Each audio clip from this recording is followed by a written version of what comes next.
Okay, it's about 17 degrees outside today, and I'm kind of held up waiting on some transmission parts for my Thunderbird 6T, so I figured it'd be a good opportunity to take a couple of quick videos here of a couple of bikes that I really love that are kind of tucked away in the back of the garage. First of all, this one is probably my favorite 750 Bonneville out of all the 750 Bonnevilles that I've had. This one was kind of right under my nose in my own hometown. The guy, it was one of those bikes, will never be sold, will never be bought, just keep walking. But it's amazing how things become available 40 years down the line. And it's also amazing how somebody could have something like this and then park it in like 77, 78 and just never touch it again. As was the case with this bike, it was sitting in a garage, covered up.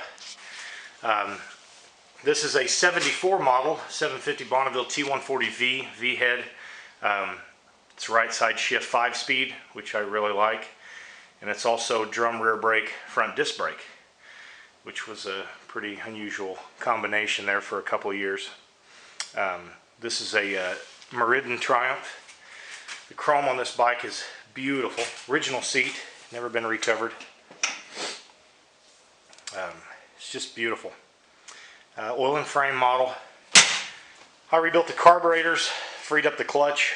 You can see the cracking in the paint. I don't know if this camera will pick it up or not with that light above it, but I really dig that old style, old paint crack. It's like an old lacquer paint. 12,106 miles, original miles. All the turn signals, horn, everything works. But I will tell you that this slave cylinder was a real pain in the ass, and for some reason I was just going to replace it and buy a new one, but they were like $300 for one off eBay and different sites. So I just took the time, took it apart, honed it, and bought an $8 rebuild kit. Now it works great, but it was all rusted and frozen and stuck. The piston and the spring and the cup just kind of disintegrated. But I did put Flanders number 9 flat track bars on it, which I really like on the 750s. And I did put cocktail shakers on it, which sound tremendous. They have a really good low thump note to them.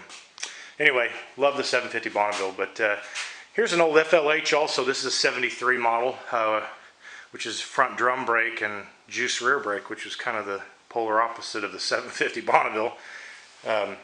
But this is just kind of an old biker's bike.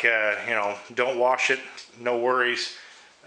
Pogo stick, got a rear fender rack, tombstone taillight, ratchet top 4-speed, 1200cc, 74 cubic inch. Motor's never been apart. Motor's never been out of the frame. Its numbers matching. It's just kind of a dirty old bike that's made its way to Sturgis twice. Just a really cool bike. A lot of neat history with this motorcycle.